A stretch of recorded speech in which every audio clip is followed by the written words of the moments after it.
podcast. Estás escuchando El Abierto de Hoy por Hoy. Cada día analizamos las noticias más relevantes de la actualidad, las claves políticas, económicas y sociales, con las voces de los protagonistas y los distintos puntos de vista de nuestros tertulianos.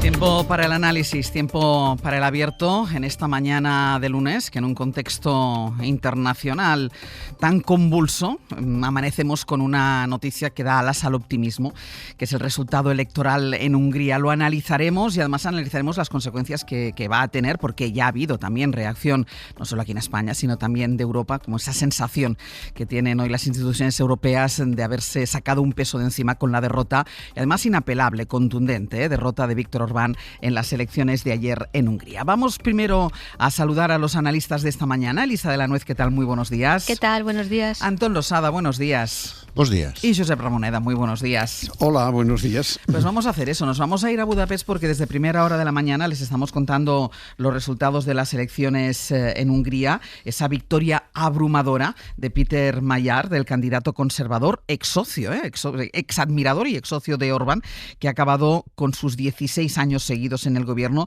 Decíamos que en este caso es tan protagonista quien se queda como quien se va, por todo lo que se espera que se vaya con él, porque se va Viktor Orbán, el gran aliado, no olvidemos, tanto de Putin como de Donald Trump, impulsor del autoritarismo dentro de la Unión Europea, referente de la ola ultra y uno de los constantes escollos para la política común de los 27.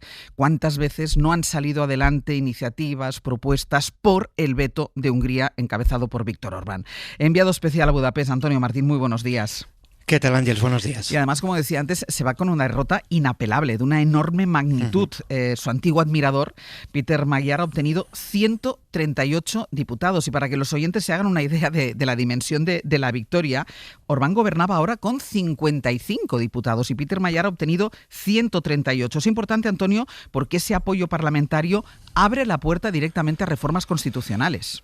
Sí, Magyar ha conseguido obtener los 2/3 del Parlamento, lo que aquí en Hungría llaman la supermayoría, porque permite al gobierno modificar la Constitución o establecer los nombramientos de puestos más importantes sin tener que pactar nada con la oposición. Magyar ha pedido ya la dimisión, por ejemplo, de la cúpula judicial y después de sus dos primeras visitas, que van a ser a Varsovia y a Viena, ha anunciado que la tercera va a ser a Bruselas, lo que cuadra con esto que decía anoche. Magyarország újra erős szövetséges lesz.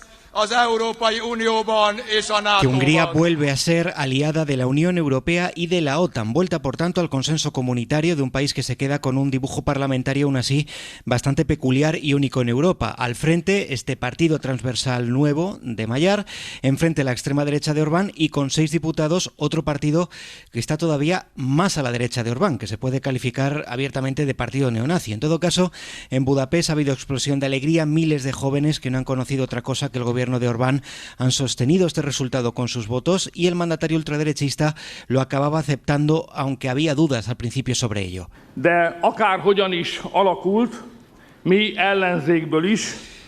Serviremos a este país desde la oposición, reconocía anoche. Orbán no ha optado por el camino de otros dirigentes prorrusos cuyas derrotas electorales habían dejado a sus países sumidos en un caos temporal. Recordemos, por ejemplo, el caso de Yanukovych, el caso de Ucrania en el año 2014. Los resultados alivian en la Unión Europea y tienen el alcance de ser la primera derrota indirecta del populismo trumpista y al mismo tiempo también el primer freno electoral a la influencia de Rusia en pleno corazón del continente europeo.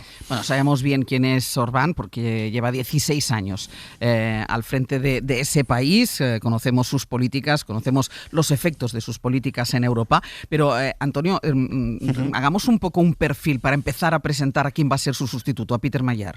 Pues Péter Magyar era desconocido hasta hace 2 años, formaba parte, eso sí, del partido de Viktor Orbán, de Fidesz, era un tecnócrata, un asesor del partido focalizado sobre todo en Bruselas, en el seno de la Unión Europea, y si algo se sabía de él era porque era el marido de la ministra de Justicia en aquel momento, que era una figura muy relevante en el gobierno de Viktor Orbán.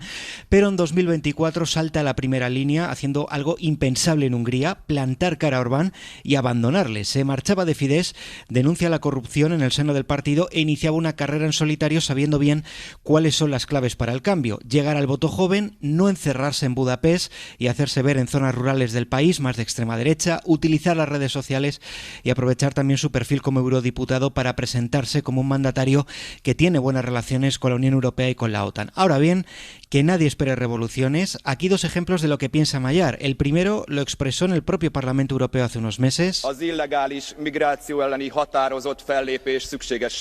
Estoy de acuerdo con usted, le decía entonces a Víctor Orbán, en que la inmigración debe ser controlada. Marcaba distancias con el racismo institucional, pero no va a abrir la mano en este tema.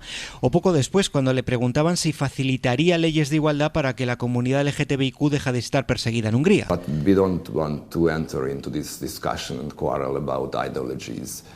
Decía que no era el momento de hablar de estos temas, de hablar de ideologías, decía. Ahora tendrá que unir todas las voces heterogéneas de su partido. En su web se definen como una mezcla de conservadores, liberales y socialdemócratas, y también tendrá que ver cómo reformar el país. De momento, como decimos, ha pedido la dimisión de la cúpula judicial y ha anunciado también que va a investigar los vínculos, las filtraciones de esas conversaciones de Víctor Orbán con Vladimir Putin. Gracias, Antonio. Un abrazo, adiós. Hasta luego. Que nadie espere revoluciones. Con Magyar nos decía ahora Antonio, por su perfil, alguien muy próximo, hasta hace muy poco, muy próximo a Víctor Orbán, pero es verdad que se abre esa puerta al europeísmo dentro de Hungría.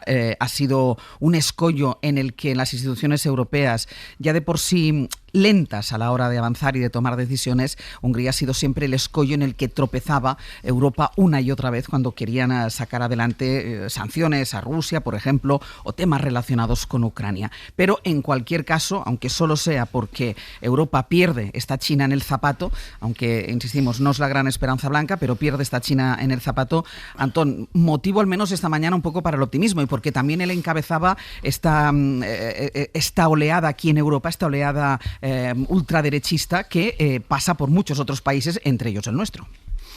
Bueno, de entrada sí, ¿no? Yo siempre que suceden estas cosas me acuerdo de La guerra de Charlie Wilson, esa magnífica película protagonizada por Tom Hanks, que retrata los primeros intentos de Estados Unidos de intervenir en Afganistán para liberar a Afganistán del dominio soviético, ¿no? Entonces cuenta la parábola de una aldea a la que le van sucediendo cosas que aparentemente son buenas, ¿no? Pues llega la tecnología, la electricidad, y siempre que le preguntan al viejo de la aldea, el viejo de la aldea contesta, bueno, ya veremos, ¿no? Porque detrás de cada uno de esos progresos siempre viene algún retroceso, algún accidente, ¿no? Entonces, en este caso, hombre, desde el punto de vista de la Unión Europea, la noticia es excelente. Sí.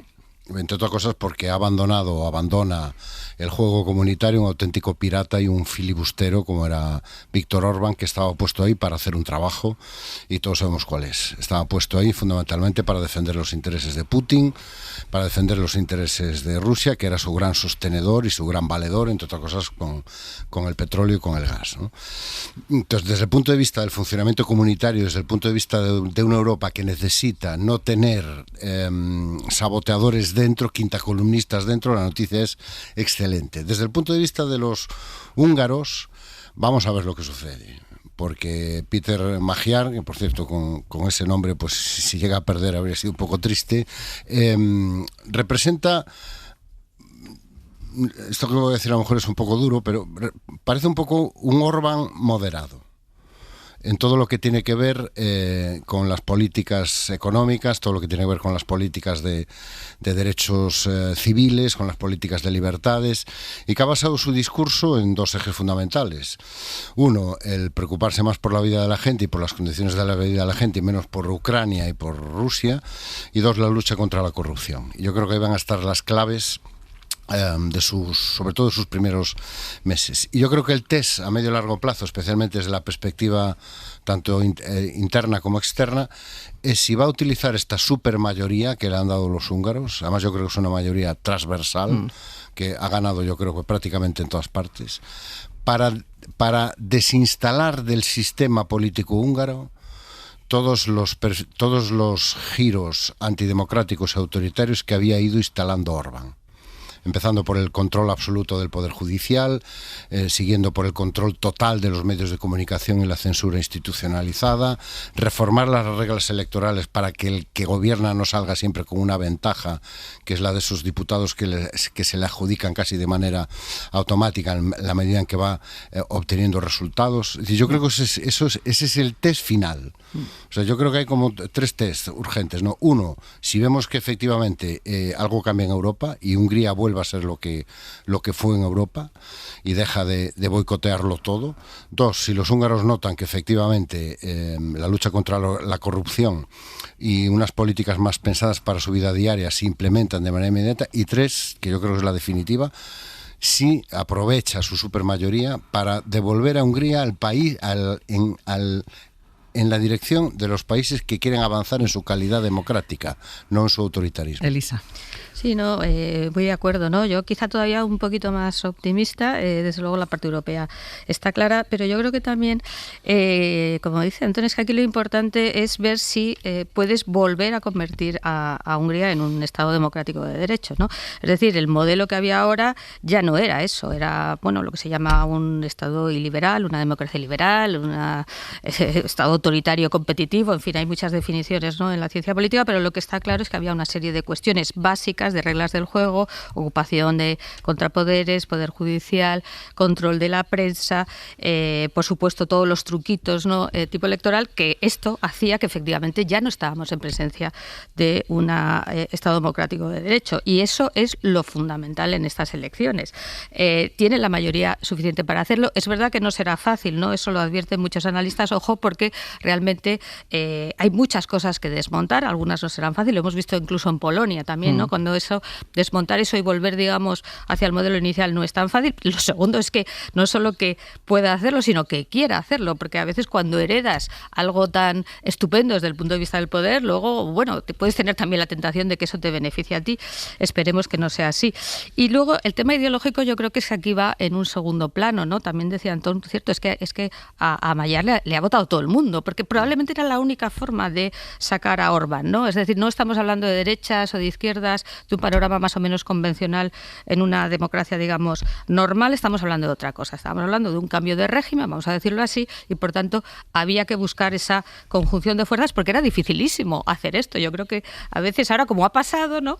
Pues ¡ay, qué bien! Pero yo... No era fácil. No era nada fácil, no era nada fácil. Y además con estos resultados. Con estos resultados. Y con el índice, no olvidemos, el índice de participación. Y con el índice de participación, es decir, que yo lo que quiero un poco poner de relieve es que aquí lo fundamental no es derecha-izquierda, políticas de un tipo o de otro, sino volver a un Estado democrático de derecho y una democracia parlamentaria. Josep.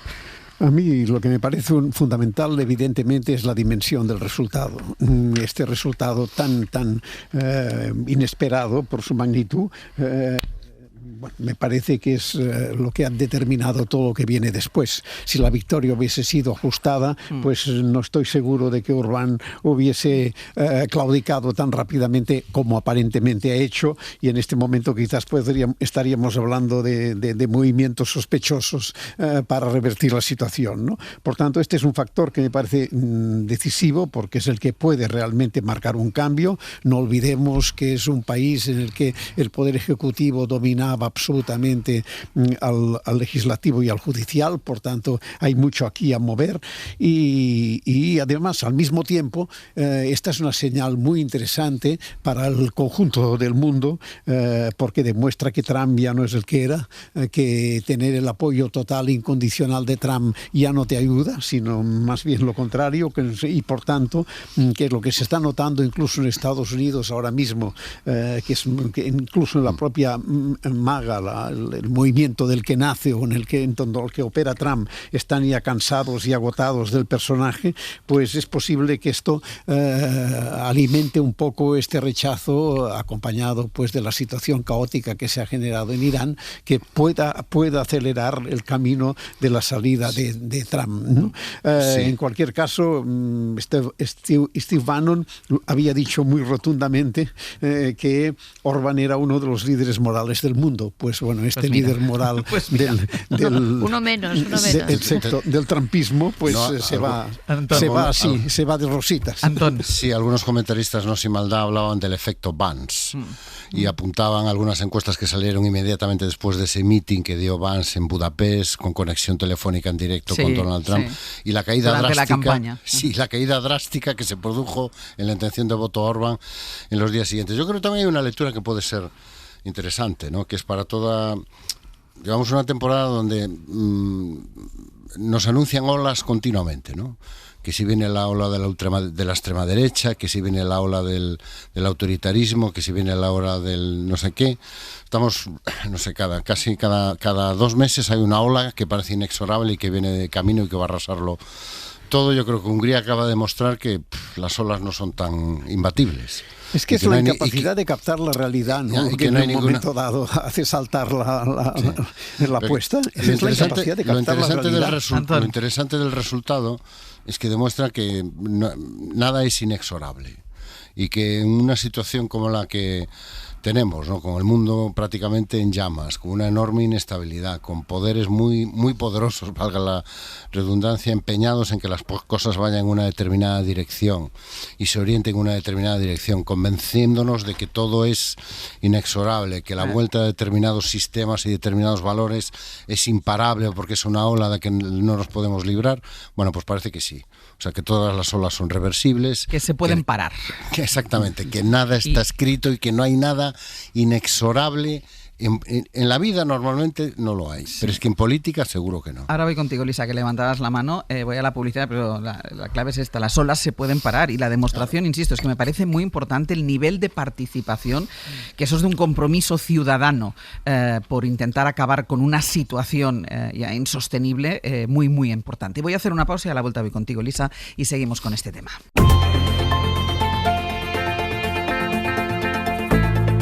El Abierto. Ser podcast.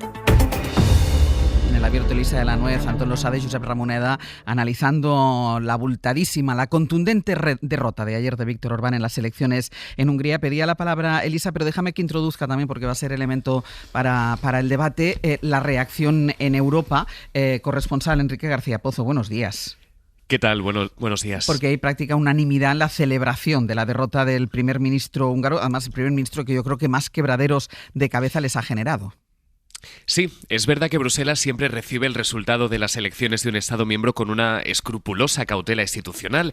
Por eso es muy relevante, Ángels, que la presidenta von der Leyen apenas tardara unos 20 minutos desde que Orbán admitiera su derrota anoche para publicar un primer mensaje celebrando el resultado de los comicios. El corazón de Europa late con más fuerza en Hungría. Hungría ha elegido a Europa, Europa siempre ha elegido a Hungría, escribía en un mensaje en redes Ursula von der Leyen.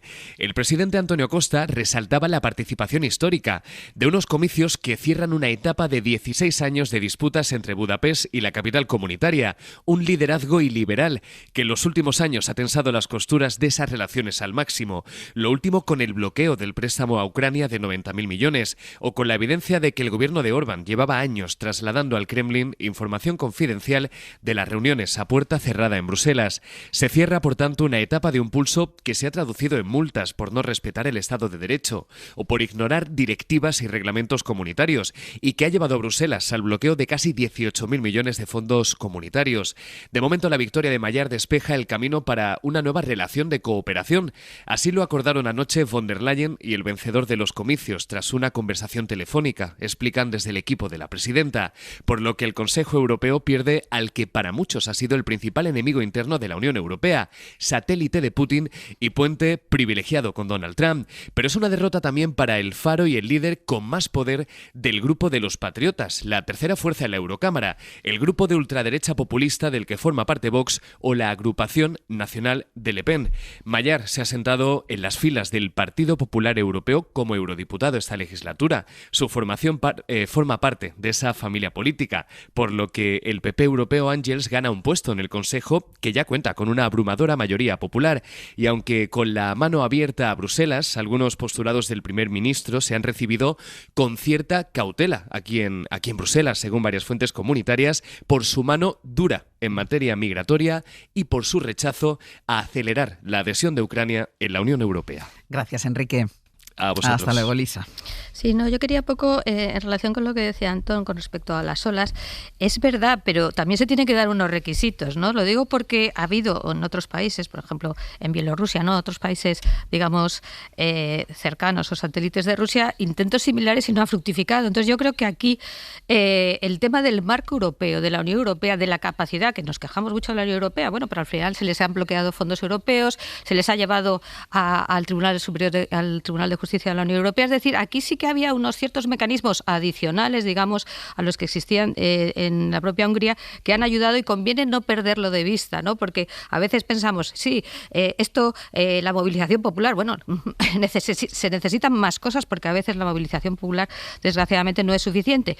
Y, desde luego, es importantísimo que haya sido tan grande esa, digamos, mayoría que lo que muchos pensábamos, que podía haber habido algún tipo de reacción, algún tipo de... Bueno, no está tan claro, eso no ha sucedido, pero estaba dentro de las posibilidades. Por tanto, yo creo que hay que llamar la atención sobre que no es tan fácil revertir una democracia liberal. Déjame un segundito que quería añadir una cosita. Voy con Antoni y después con Josep. Sí, en relación con lo que decía Josep también, que me parece interesantísimo, ¿no? Es el tema de cómo al final este tipo de iliberalismo genera una burbuja donde estás muy alejado de la realidad, que creo que eso también es muy importante, ¿no? Toda esa gente joven que quería quitarse esto de encima como fuera, y sin embargo, como tú tienes controlado todos los contrapoderes, Poder Judicial, los medios, de alguna forma vives un poco al margen de eso, y efectivamente yo creo que eso es muy propio de democracias iliberales que pierden ese contacto básico con la realidad. Y añadir otra cosita, ya termino, el tema de la corrupción, que creo que hay que saber que es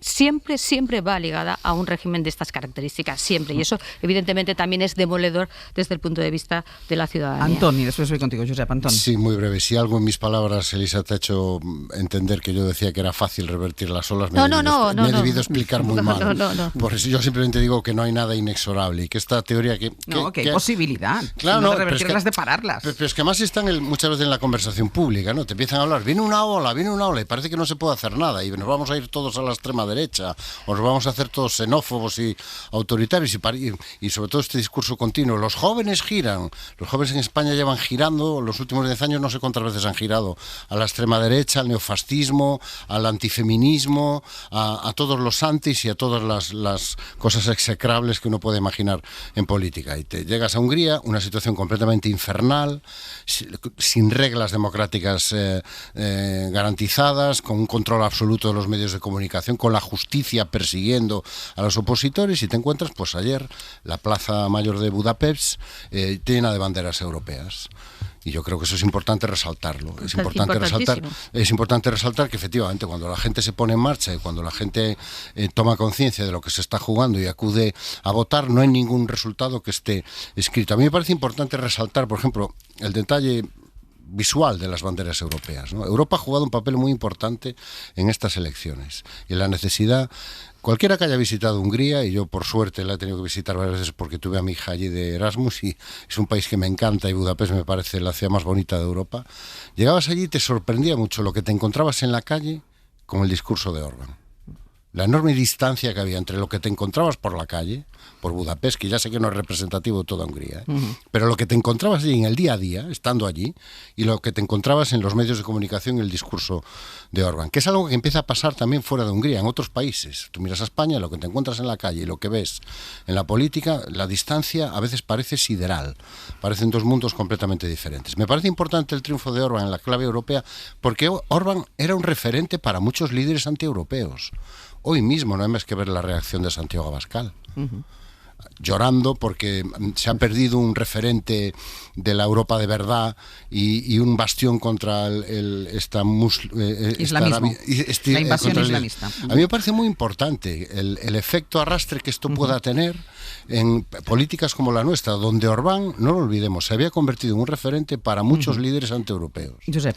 Orbán sí era efectivamente un referente del autoritarismo postdemocrático, pero a mí me sigue pareciendo que una de las cosas más importantes que se han llevado hasta aquí son los excesos y los fracasos de Trump, ¿no?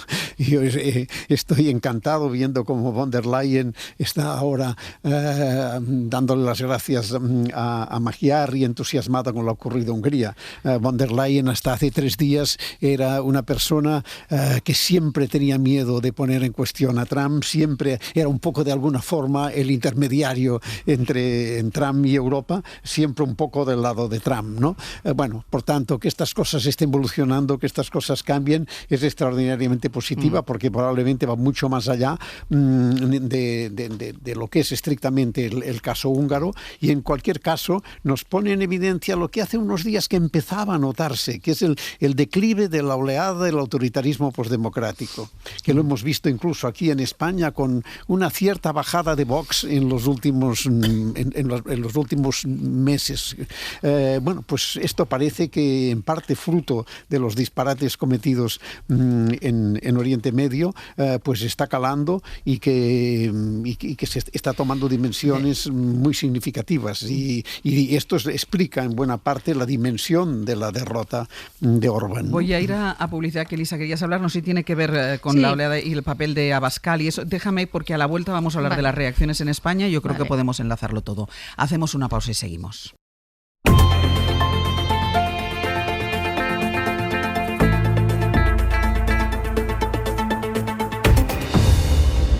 El abierto, Elisa de la Nuez, Antón Losada y Josep Ramoneda. Todavía en el capítulo de reacciones a la derrota de Víctor Orbán en Hungría, hemos escuchado lo que nos contaba nuestro corresponsal desde Bruselas por las reacciones en las instituciones europeas. Ha salido ya ahora en el análisis la reacción de la ultraderecha, la reacción de Santiago Abascal aquí en España, pero ha habido más reacciones de dirigentes políticos españoles, casi todas a través de las redes sociales. El propio Pedro Sánchez, que está de viaje oficial en China, ahora después hablaremos de ello, ha celebrado el resultado. Ha dicho el presidente del gobierno que ganan Europa y los valores europeos y que está deseando trabajar con el nuevo primer ministro. El líder del Partido Popular, Alberto Núñez Feijóo, ha destacado que es una victoria del Partido Popular Europeo y de quienes defienden la democracia liberal.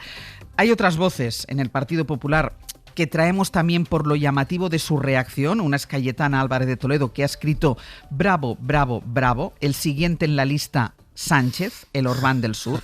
La otra es Esther Muñoz, portavoz en el Congreso, que ha puesto Hungría, PP 138, socialistas 0. Hoy gana Europa, no te rías, Antón, que me haces reír a mí. Hoy gana Europa, la democracia y el Estado de Derecho, la próxima victoria, España. Y al margen de todos, y ya lo hemos comentado ahora, el líder de Vox, socio de Orbán, Santiago Abascal, que lamenta su derrota, dice de él que era quien mantenía a Hungría a salvo de la invasión islamista y que ahora está en peligro. Elisa, ¿qué querías hablar? Sí, no, quería, en relación también con lo que decíamos antes, ¿no? De cómo, digamos, esta influencia de Trump al final está resultando absolutamente demoledora. Y creo que hay algo que es muy interesante y que tiene que ver, yo creo que con este desconcierto de la ultraderecha, de Abascal y demás gente, que es cómo se vio a Trump cuando llegó al poder y cómo se le ve ahora, porque yo creo que ahora mismo se le ve como una especie de esperpento. Estaba viendo la foto esta, ¿no?, que se hace representar como Jesucristo. Claro, quiero decir, es que llega un momento en que incluso, aunque sea muy de ultraderecha, muy nacionalista, esto es que no hay por dónde cogerlo, ¿no? Y yo creo que esto es muy interesante porque en el fondo es como ver ese futuro, ¿no?, que tú podrías prever si tienes este movimiento ultranacionalista, pero claro, al final lo que tienes es un esperpento, y eso yo creo que se percibe aunque seas muy de derechas o muy de ultraderecha, y creo que es muy interesante porque efectivamente en este periodo de tiempo claramente ese apoyo de Trump, que al principio se podía ver como algo positivo, ahora se ha transformado en algo absolutamente negativo a todos los niveles, ¿no?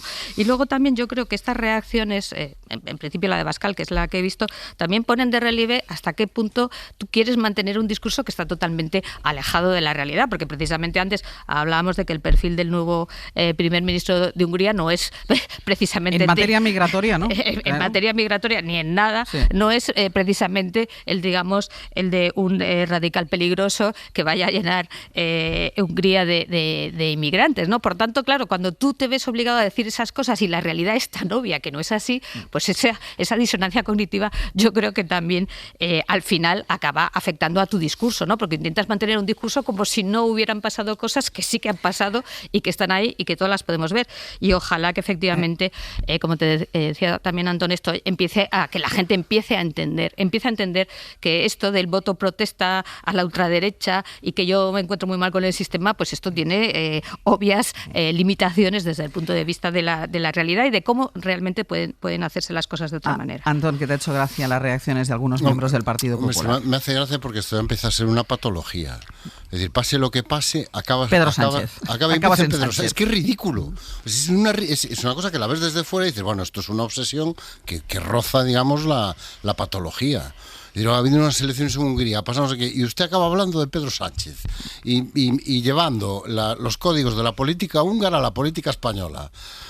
Urban es igual a Pedro Sánchez, como todo el mundo sabe, y los socialistas y Pedro Sánchez se presentaban a las elecciones en Hungría. Yo creo que estos dos tuits, por muy anecdóticos que nos parezcan, representan en este momento uno de los grandes problemas del Partido Popular, que lo quitas de Pedro Sánchez y no sabe qué decir.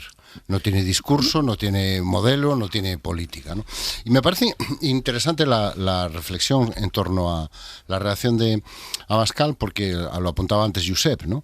Parece que esa ola imparable que venía de la ultraderecha empieza a dar algunas señales de cansancio. Yo creo que tienen que ver con un problema que en eso comparte con el Partido Popular, que es que a Vox lo quitas de Pedro Sánchez y tampoco tiene mucho más que decir.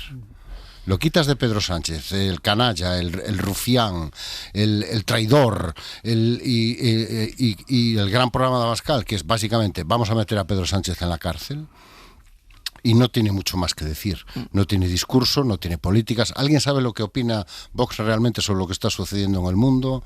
¿Cuáles son sus políticas económicas? Entonces, en el momento que Vox crecía sobre todo por factores que tienen mucho más que ver con el contexto y lo que estaba sucediendo fuera de España que por las cosas que están sucediendo en España. En el momento que el contexto varía mínimamente y en el momento que sus grandes referentes empiezan a pinchar, Abascal pincha. ¿Por qué? Porque es una franquicia. No tiene personalidad, no tiene política, no tiene proyecto. Él es una franquicia de algo que está triunfando fuera y que viene de fuera. Todo lo que representa Trump, todo lo que representó antes Orbán. En el momento que la marca principal empieza a pinchar, la franquicia, que es Santiago Abascal, pincha. ¿Quieres levantar la mano, Elisa? La derecha... perdona. Elisa, después voy contigo, Josep, y cerramos ya el tema. Elisa. Sí, yo quería hacer una diferencia. O sea, yo creo que Vox, efectivamente, además de ir con esa corriente, ¿no?, de otros partidos, pero también había recogido un voto protesta, o estaba recogiendo un voto protesta en España, que ya no es solo contra el gobierno, contra Pedro Sánchez, sino un poco contra todo el sistema. Yo creo que eso conviene no olvidarlo, porque está también ahí y es un poco lo que nos han dicho hasta ahora las elecciones que ha habido, ¿no? Me refiero al voto rural, al voto de la gente joven, al voto de los hombres jóvenes. Eso está ahí y no es solo esa ola que también evidentemente le ha favorecido. Pero yo creo que lo interesante efectivamente es más el PP, que se supone que es un partido, digamos, más serio, ¿no? Y sí hay que llamar la atención, estoy totalmente de acuerdo con Antón, no sé si son voces aisladas o forma parte de, digamos, la corriente fundamental del partido, que es tienes que tener algo que proponer más allá de echar a Pedro Sánchez, ¿no? Porque al final esto, y eso sí que me llama la atención porque creo que sí, y lo hemos dicho muchas veces, que falta una propuesta alternativa y que digas, oiga, yo haría esto, haría lo otro, en este tema, en este otro, ¿no? Y efectivamente esas voces un poco ridículas, porque esto es ridículo, que ligan la derrota de Orbán con una posible derrota de Pedro Sánchez, yo creo que ayudan muy poquito a un partido que se supone que es un partido serio y que aspira a gobernar, porque yo creo que el caso de Vox es muy diferente. Josep.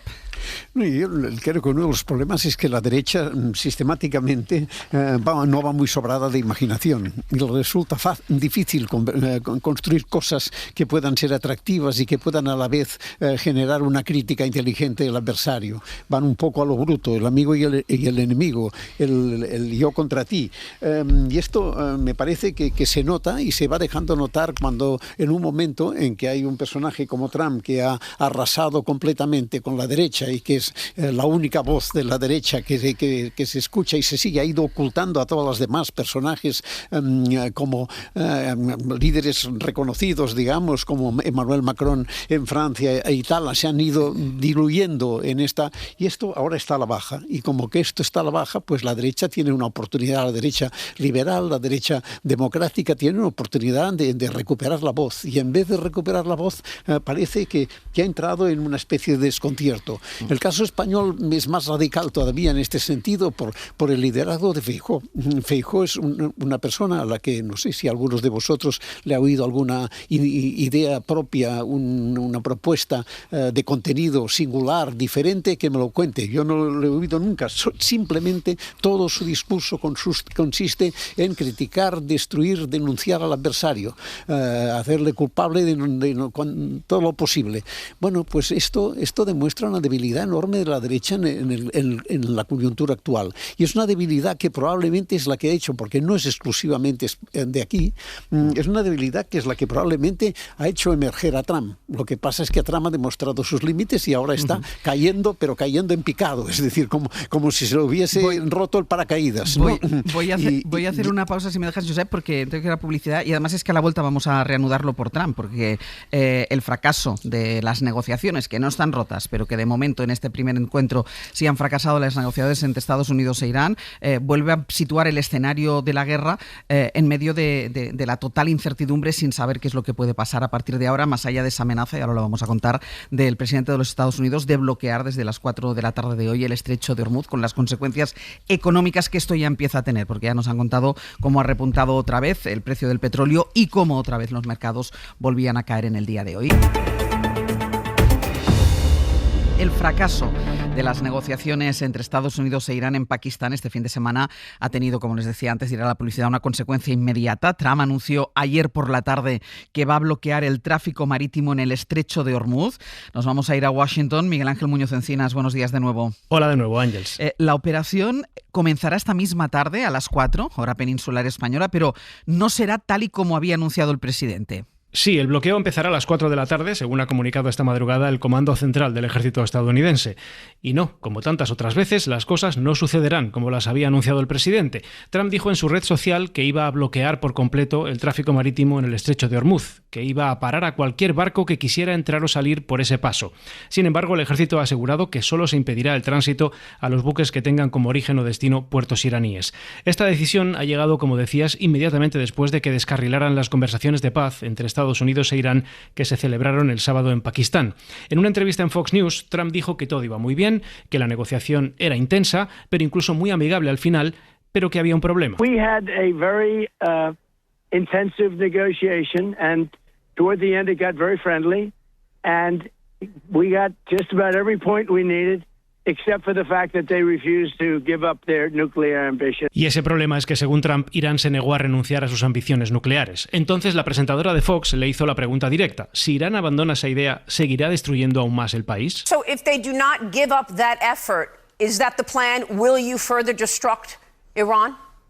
Yeah, I will. If they don't give that plan up, yeah. Y ya lo habéis escuchado, Trump dijo que sí, que si no cejan en su empeño, lo hará. De hecho, The Wall Street Journal publica esta mañana que la Casa Blanca está sopesando reanudar los ataques sobre Irán, aunque de manera limitada, como una forma de romper el bloqueo de las negociaciones de paz. Pero, según el Journal, no hay una decisión todavía tomada. Además, en la misma entrevista, Trump también aseguraba estar convencido de que Irán volverá a negociar y que incluso acabará aceptando todo lo que Estados Unidos le está exigiendo. I predict they come back and they give us everything we want.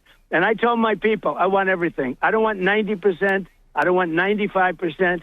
I told them, I want everything. Y que le ha dicho a su equipo que quiere todo lo que ha pedido, que no le vale ni el 90 ni el 95%, que lo quiere todo. Les comentaba que solo el mero anuncio del bloqueo naval del estrecho de Hormuz ha provocado que el precio del petróleo se dispare de nuevo por encima de los $100, barrera que había dejado atrás después del alto el fuego del pasado martes. A pesar de que Trump dice que a Estados Unidos le da igual lo que pase con el estrecho de Hormuz, lo cierto, Miguel, es que el precio de los combustibles es un problema muy serio en el país. Sí, sobre todo porque a menudo lo olvidamos, pero es lo que le hizo ganar las elecciones de 2024, la promesa de que bajaría los precios. Y la inflación que él heredó en el entorno del 3% no solo no ha bajado, sino que ha subido, está en el 3,3%, según el último dato que se difundió aquí el pasado viernes. En esa entrevista en Fox también le preguntaron por las consecuencias que todo esto puede tener en los mercados, y decía que ni las bolsas han bajado tanto como él pensaba, ni los combustibles han subido tanto. So the stock market has not gone down very much at all, gone down a little bit. much less than I thought. And frankly, the gas hasn't gone up as much as I thought. But regardless, even if it did, we have to stop this group of people. Y añadió que aunque el impacto en los mercados hubiera sido mayor, había que parar a esta gente, que había que evitar que Irán tuviera armas nucleares. Y la periodista insistió en que si los combustibles bajarían antes de las elecciones de mitad de mandato de noviembre. Y la respuesta fue que puede que sí, o puede que no, o puede que todo lo contrario. Escuchad. I hope so. I mean, I think so. It could be or the same, or maybe a little bit higher, but it should be around the same. I think this won't be that much longer. Trump dijo que eso es lo que esperaba, que es lo que pensaba, que igual estaban al mismo nivel que ahora o que quizás subirían un poco, pero que deberían estar al mismo nivel, que no cree que durara mucho más esta situación. La cara de la periodista cuando dijo que quizás subirían los combustibles era un poema. Y Trump acabó poniendo a parir a la prensa porque habla de esto en vez del éxito de su ejército. Pues mira, hablando de las declaraciones y de los comentarios a veces inexplicables de Donald Trump, Miguel, en esa entrevista también le preguntaron por la frase que la semana pasada desató la vergüenza mundial, eso de que esta noche moriría una civilización entera. Sí, se quejó de que Irán lleva décadas diciendo muerte a América y él dice una frase y todo el mundo se rasga las vestiduras. They're allowed to say death to America, death to this, death to... And I make one statement, they say, oh, such a big deal. Let me tell you, that statement got them to the bargaining table and they haven't left. Según Trump, esa frase es la que sentó a los iraníes en la mesa negociadora y todavía no la han abandonado, decía. Miguel, gracias. A vosotros. Bueno, esta escalada que otra vez propone Trump tiene una doble vertiente, lo hemos visto, la económica, pero también la militar. Comentaba ahora desde Washington Miguel Ángel Muñoz Encinas que el Wall Street Journal habla de una posibilidad de ataque a Irán con acciones limitadas si la negociación fracasa definitivamente. De momento el régimen iraní le ha respondido sobre todo a sus planes en el estrecho de Hormuz. Jerusalén, Nuria Garrido, buenos días. Buenos días, Ángels. Allí en Irán el presidente del Parlamento ironiza con el precio de la gasolina, de lo que nos hablaba también desde Washington Miguel. Da a entender que va a subir mucho más y el régimen dice que responderá a Estados Unidos con sus armas. Pero Israel, que es el tercer actor en todo esto, ensancha las diferencias entre los dos porque no hay acuerdo, recordemos, tampoco con respecto al Líbano. Y Netanyahu no ha hecho más que incrementar la violencia de sus operaciones sobre el Líbano. Sí, los ataques de Israel se siguen concentrando sobre todo en el sur del Líbano. De hecho, la cifra total de víctimas desde el inicio de esta guerra ya supera los 2.000, según los últimos datos actualizados por parte del Ministerio de Sanidad del Líbano. Ayer, por cierto, Netanyahu y el ministro de Defensa cruzaron la frontera y visitaron la zona donde están las tropas desplegadas. Y allí el primer ministro, rodeado de soldados encapuchados, en un vídeo que después publicó en sus redes sociales, volvió a insistir en que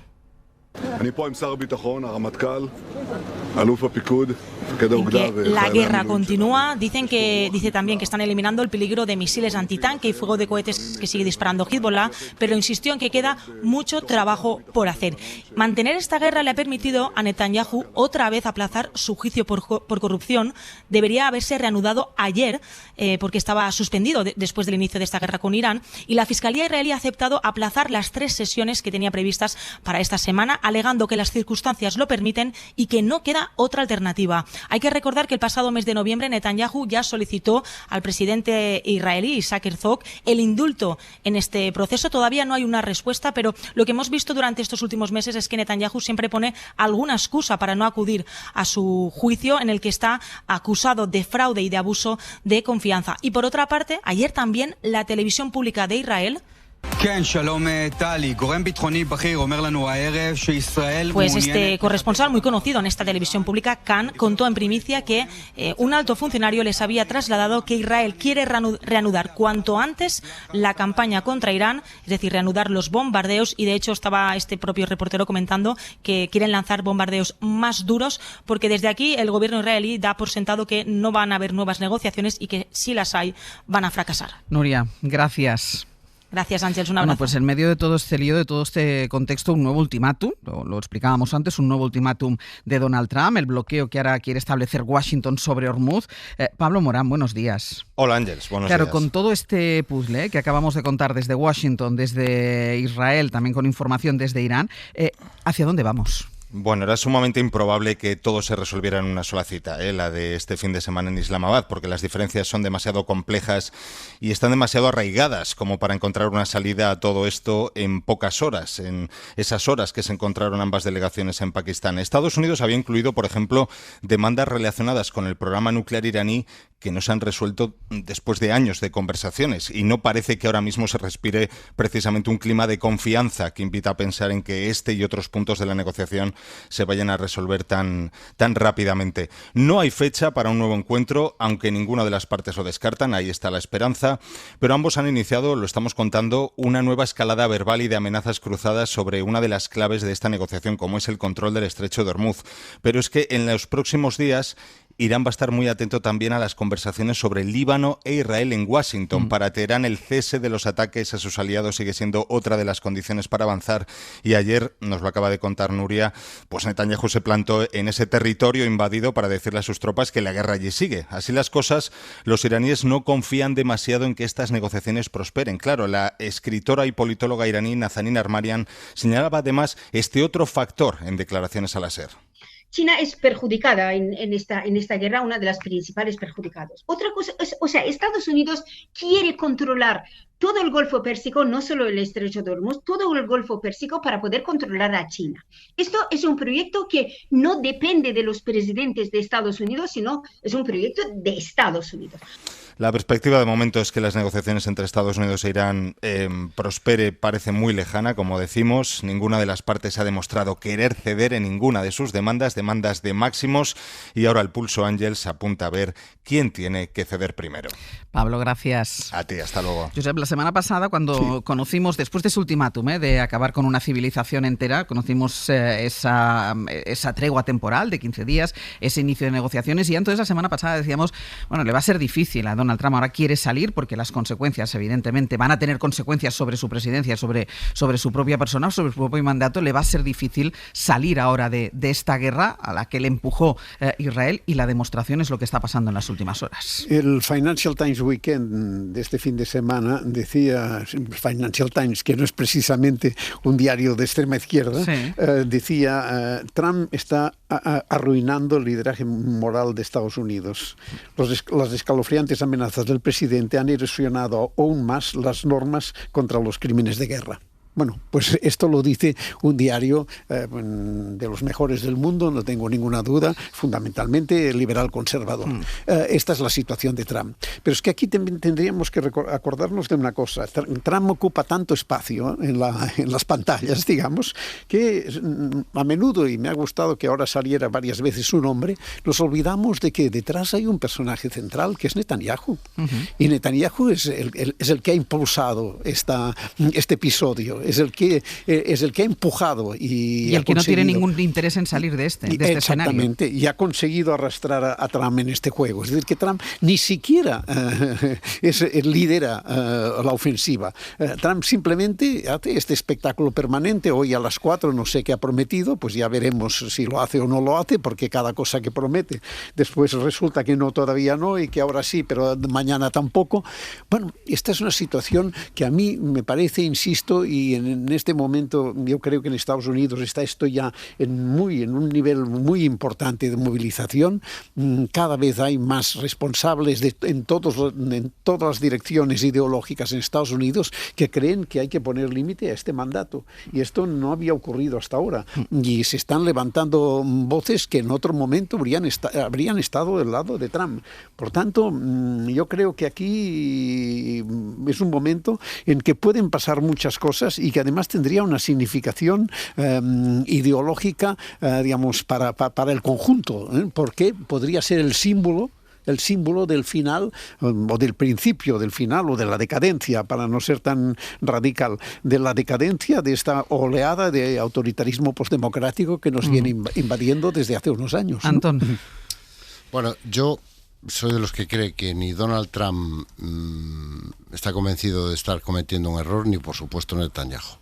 No, Netanyahu seguro que no. Por supuesto. Netanyahu seguro que no. Uno por voluntad y el otro por ignorancia. Exacto. Para Netanyahu esto es su proyecto vital, lo lleva diciendo desde hace 30 años, no va a parar.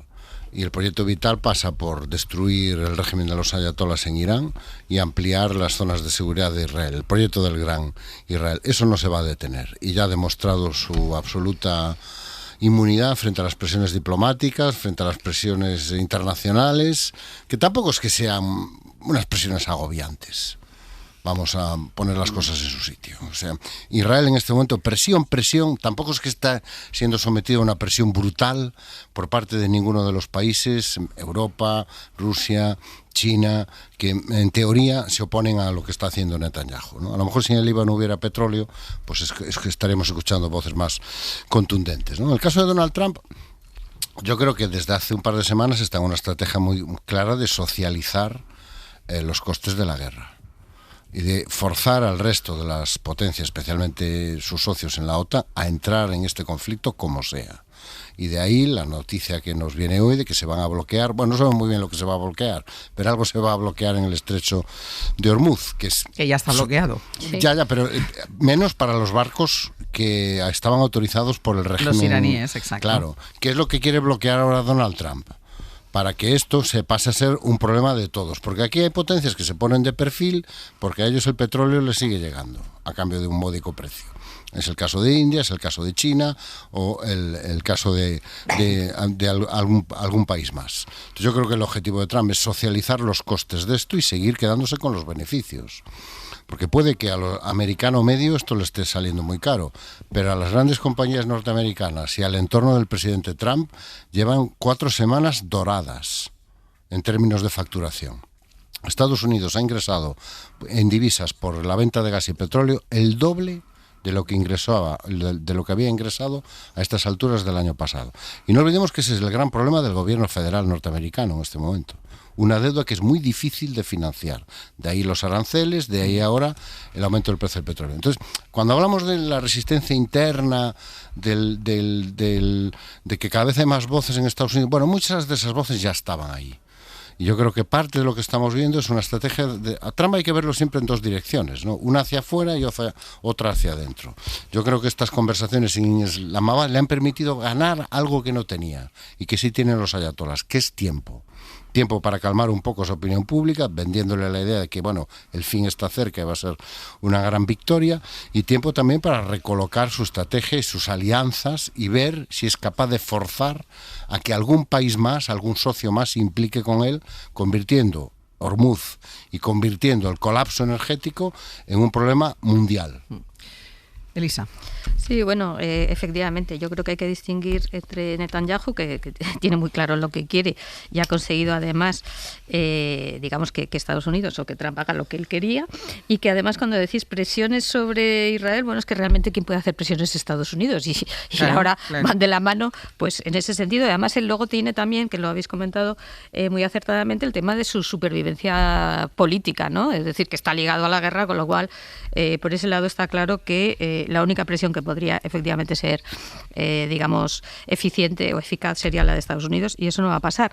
Por el lado de Trump, pues es que son tantas cosas, ¿no? Es difícil racionalizar este tipo de conductas. Es verdad que hay esa parte interna, ¿no?, de cara a su opinión pública, pero yo creo que la opinión pública también en Estados Unidos empieza a ver que esto va de decir una cosa en la contraria cada 5 minutos, ¿no?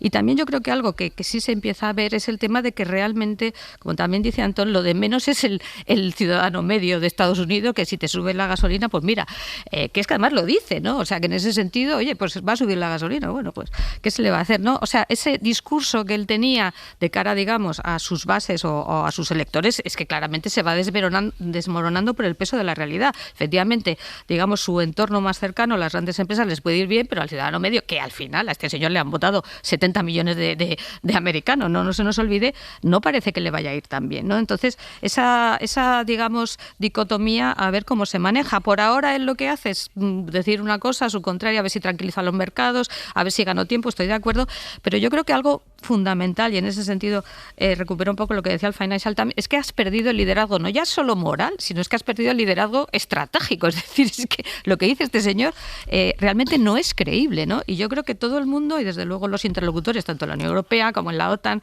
como por supuesto el régimen iraní, los chinos, es que ya entienden que la palabra de Trump no vale nada. nada. Y yo creo que eso, cuando eres el líder de una potencia como Estados Unidos, es para hacérselo mirar, ¿no? Porque tú amenazas con que te vas a llevar por delante la civilización del mundo y no sé qué, y piensas, bueno, sí, pero a lo mejor luego esto, como él mismo ha dicho, esto es solo una forma de que se sienten en la mesa de negociación. Entonces, claro, a ver cómo gestionas eso, porque esto es su famoso libro, ¿no? El Art of the Deal. Yo estoy dispuesta a decir cualquier cosa para que se sienten a negociar, pero mire usted, es que esas cosas que usted dice tienen una trascendencia enorme en los mercados, en los aliados, o las solían tener, en los adversarios. Ahora yo creo que eso se va acabando. Es decir, que la gente empieza a pensar que la palabra de Trump, incluso los mercados, no vale nada. Antón, ¿que querías decir algo? No, quería decir solo un par de cosas, ¿no? La primera, yo creo que le damos un valor a las elecciones de medio mandato que a lo mejor en la cabeza de Trump no es tal.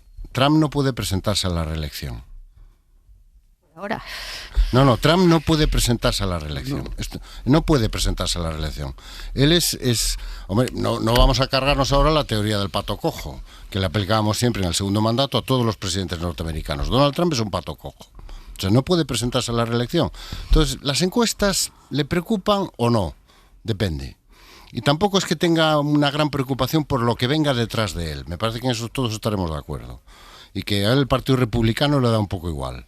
Y que lo que pase con el movimiento MAGA, una vez que él ya no esté, también le da un poquito igual. Entonces yo creo que hay que mirarlo, o sea, la influencia de que la opinión pública pueda tener sobre Donald Trump en este momento, yo creo que hay que relativizarla un poco. La segunda cuestión, a Israel solo lo puede presionar Estados Unidos. Hombre, el principal mercado de Israel se llama Unión Europea. El principal mercado de Israel se llama Unión Europea. Alguna capacidad de presión deberíamos y podemos tener los europeos sobre lo que está haciendo Israel, además de quejarnos mucho y decir que a ver si lo paran los americanos. Hombre, alguna cosita más a lo mejor podíamos hacer los europeos, me da la sensación, ¿no? Y en tercer lugar, lo decía antes la experta a la que entrevistaba a Pablo Morán, ha perdido el liderazgo estratégico y moral. No digo que no, pero él quería rehabilitar a Putin y, oye, está muy cerquita de estar rehabilitado. Y ahí estamos todos muy contentos con el petróleo ruso. Él quería quedarse con el petróleo venezolano y supongo que estaremos de acuerdo que se ha quedado con todo el petróleo. Se ha quedado con el país. Se ha quedado con Venezuela. Se ha quedado con Venezuela. Con el aplauso del propio régimen. Ajá. Y él quería restablecer la posición relevante y de dominio de Estados Unidos en Oriente Medio. Y, hombre, me parece que en este momento todas las autocracias que gobiernan el Golfo Pérsico dependen bastante más de lo que dependían hace 3 o 4 meses en términos militares y estratégicos de Trump. Josep, y cerramos este asunto. Josep. No, a mí me parece de todas formas que Trump está llevando las cosas a un territorio y a una exhibición de contradicciones que le está colocando en muy mala posición en la gente que le arropó y que le llevó en su momento al poder. Y que esto pues tiene posibilidades altas de tener lo que pagar y de tener lo que pagar en un futuro próximo. Ahora mismo en Estados Unidos hay sectores muy influyentes, incluso dentro de lo que podríamos decir el trumpismo, que se están dando cuenta de que se están colocando en un callejón sin salida. Y esto me parece que es una cosa que tendrá influencia, que se verá, que se percibirá en los próximos meses. Yo de alguna manera tengo la sensación que esta forma de actuar de Trump está empezando a demostrar sus límites y a demostrar su capacidad de ejercer un liderazgo real en un momento, y me permite una alusión al viaje de Sánchez a China, en un momento en quien está capitalizando todo esto con una discreción espectacular es China. Y cuidado que esto sí, que van adelante fuertes y con consistencia. No estaba guionizado, pero nos vamos a ir a Pekín. Como si estuviera guionizado, nos vamos a ir a Pekín porque Pedro Sánchez está de viaje a China. Es la 4ª vez que viaja a ese país. Mañana está previsto que se reúna de nuevo con el presidente Xi Jinping, pero esta misma noche ha dado ya allí en China su primer discurso. Enviado especial de la SER, Guillermo Lerma, buenos días. Hola de nuevo, Ángels. Y en esa primera intervención ha dejado claros los mensajes que intenta trasladar, algunos íntimamente ligados a este contexto internacional del que venimos hablando aquí en El Abierto, porque Sánchez quiere que China actúe como una defensora del derecho internacional y también aspira a un mejor y un mayor equilibrio comercial. Y esto último lo que significa es pedir a China que compre más productos europeos, ahora que además Estados Unidos ha dejado de ser, por todo esto que estábamos hablando, un socio fiable. Sí, son, digamos, los dos mensajes principales que ha dejado el presidente en esta primera jornada del que es su cuarto viaje a China en 4 años. Todos han estado marcados por algún acontecimiento extraordinario, el primero en 2023, poco después de que Pekín abriese sus fronteras tras el fin de las políticas de COVID cero. Después fue el recrudecimiento de la guerra de Ucrania, el año pasado la ofensiva arancelaria de Washington y el conflicto en Irán. La mayoría de esos asuntos tienen un elemento en común, Ángel, si es que están condicionados por el viraje de Estados Unidos, su agresiva política exterior y su salida de los consensos más básicos. Así que ante el caos geopolítico que está generando la primera potencia mundial, el gobierno cree que es clave mantener una buena relación con la segunda. En el equipo de Sánchez creen que China puede jugar un papel estabilizador, pero lo que Sánchez ha pedido hoy en su primer discurso aquí en el país es que el gobierno chino tenga una implicación mayor. Sé que China es plenamente consciente y está haciendo mucho, y lo celebro, pero creo que China puede hacer más. Por ejemplo, exigiendo, como está haciendo, que el derecho internacional se cumpla y cesen los conflictos en el Líbano, en Irán, en Gaza, en Cisjordania y también en Ucrania. Ya en 2024 el presidente pidió a Pekín que mediara para que Rusia detuviese su agresión a Ucrania. Ahora reclama que utilice su influencia para favorecer el diálogo en Irán. En la Moncloa valoran la mediación discreta que dicen ha mantenido Xi Jinping durante las últimas semanas para favorecer el diálogo en Pakistán. Veremos si Sánchez le traslada esa petición de manera formal mañana al presidente chino en ese encuentro que van a tener en el Gran Palacio del Pueblo, a quien de manera indirecta hoy también ha pedido Sánchez a Xi Jinping que ayude a que las relaciones comerciales entre China y Europa sean más equilibradas. Necesitamos que China haga lo mismo, que se abra para que Europa no tenga que cerrarse, que nos ayude a corregir el actual déficit comercial que tenemos con ella. Un déficit que no es equilibrado, que creció nuevamente un 18% solo el año pasado. Y que ese déficit hace que España compre a China productos por 50.000 millones de euros al año y China apenas a la inversa 8.000. Eso es lo que quiere reducir España también con este encuentro, fomentando la entrada de las empresas españolas en su mercado e invitando también a China a compartir parte de sus avances tecnológicos. Lo que ha hecho hace unos minutos el presidente Sánchez es visitar, por ejemplo, la sede de una de esas grandes empresas de Xiaomi, conociendo, por ejemplo, algunos de los coches eléctricos que China pone en el mercado europeo. Guille, gracias. Hasta luego. Abandonamos aquí todo el contexto internacional porque queda una cosa, porque saben que la actualidad aquí en España está muy marcada por los dos juicios que se están celebrando en el Supremo y en la Audiencia Nacional. Se retoman hoy, se retoma tanto el juicio por el caso Mascarillas como el del caso Kitchen. En este último, en el que investiga la trama policial que intentaba espiar y robar documentación al extesorero del PP, Luis Bárcenas, para intentar proteger al Partido Popular. La semana que hoy empieza en este sentido va a ser una semana bastante relevante. Miguel Ángel Campos, buenos días. Buenos días, Ángels. Porque van a declarar esta semana, Campos, los agentes que participaron en el espionaje y la sala podrá poner el foco en el uso de fondos reservados que se utilizaron para montar todo este operativo.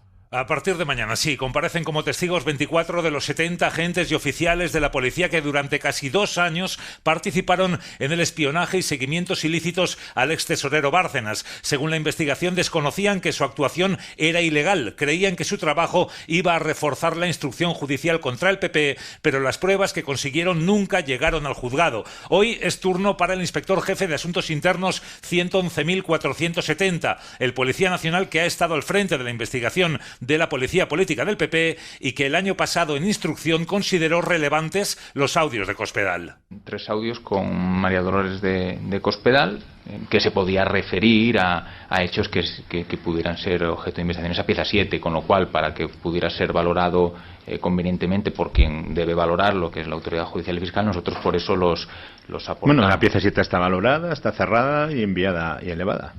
Quien le interrumpió es el juez Piña, que como su antecesor García Castellón no consideró audios como el de la libretita en alusión a la contabilidad B para encausar a Cospedal. Entre otros, esta semana también comparece quien fuera director de la policía, Ignacio Cosido. Y comienza, como decías, a analizarse el uso de fondos reservados en el operativo. El exministro del Interior, Jorge Fernández Díaz, y su número 2, Francisco Martínez, intentarán eludir toda responsabilidad y derivarla a la policía política. Sostienen sus abogados que la cúpula de Interior no conocía el detalle del gasto, pero la ley que regula el uso de fondos reservados, desclasificada para el caso y a la que ha accedido la SER, es clara. Fernández Díaz y su secretario de Estado eran responsables y en cualquier momento podían reclamar explicaciones a todos los niveles para conocer en qué se gastaba cada euro. Campos, gracias. Hasta luego. Estamos hablando de la comparecencia de unos 70 policías que participaron en esa trama. Algunos van a declarar esta semana, pero no todos. Evidentemente tenían el mismo grado de mando a la hora de dirigir estas operaciones. Javier Bañuelos, buenos días. ¿Qué tal, Ángeles? Buenos días. Por eso, antes de que empiecen todas estas comparecencias, sería bueno que hiciéramos un poquitín de memoria para situarnos en lo que vamos a ir escuchando y analizando a lo largo de esta semana y cuál es su verdadera dimensión. Recordemos quiénes son los principales policías que van a testificar y qué papel tenían. Bueno, estaban, Ángeles, en el corazón de esta presunta trama. Efectivamente, no todos se implicaron al mismo nivel, pero sí aportaron supuestamente sus recursos y sus medios para poder garantizar el éxito de esta operación ilegal. Es importante, Ángeles, remarcar que no todos están ahora mismo fuera de la policía, no han perdido su plaza en el Cuerpo Nacional de Policía, aunque desde su imputación están suspendidos de empleo y sueldo. Es el caso, por ejemplo, del comisario Andrés Gómez Gordo, ex alto cargo de Cospedal, que fue quien captó presuntamente al chofer de Bárcenas, Sergio Ríos, bautizado por Villarejo como el chef, el cocinero, que dio nombre a esta operación ilegal. Sergio Ríos no ejerce ahora mismo como policía, igual que el inspector Fuentes Gago, que aparece mencionado varias veces en la agenda de Villarejo. Está acusado de organización criminal y revelación de secretos. Estos tres acusados están en activo dentro de la policía a la espera de sentencia. En otro bloque, Ángeles, tenemos a los jubilados de la Kitchen. Aquí entran varios pesos pesados de esta trama. Primero, el exdao Eugenio Pino, que como jefe de la policía en aquel momento, fue el encargado de supervisar el operativo de espionaje y destrucción de pruebas.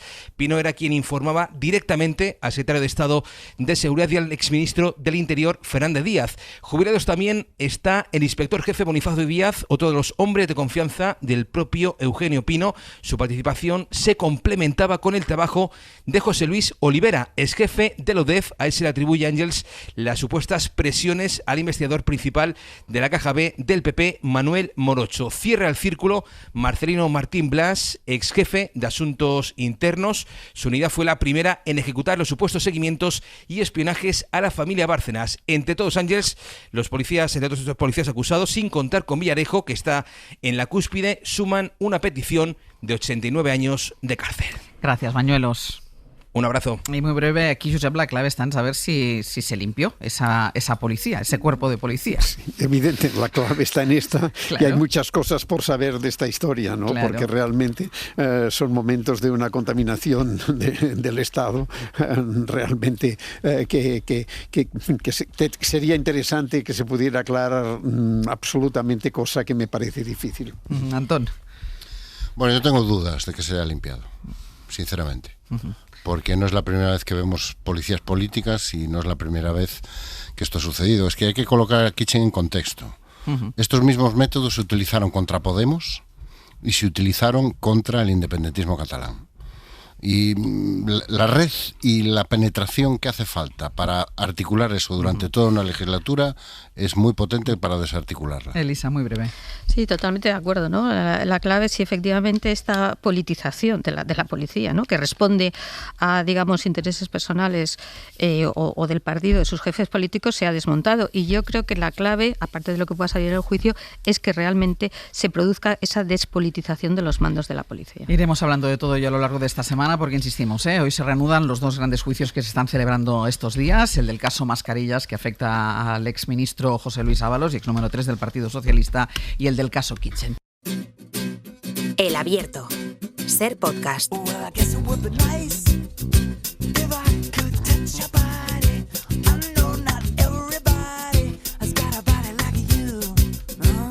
Acabaremos el Abierto y empezaremos el tramo del magazine, y aquí están Sergio Castro. Muy bien. Pero es que me cuesta ahora, tengo que hacer una paradiña. Y Pepe Rubio. Muy buenas. Bien, buenos días a los dos. Porque el otro día mezclaste... Mezclé. A mí me gustó lo de Pepe Castro. Es que Pepe a mí Castro me gusta contundente. y Sergio Rubio también. Sí. No sé por qué Sergio se enfada. Si no es que me enfade, pero que tampoco es tan difícil. Llevamos 39 pues mira, años en la radio. Antón Ramoneda, Josep Losada, ¿no? Pero no sé a qué, este camino en el que has entrado.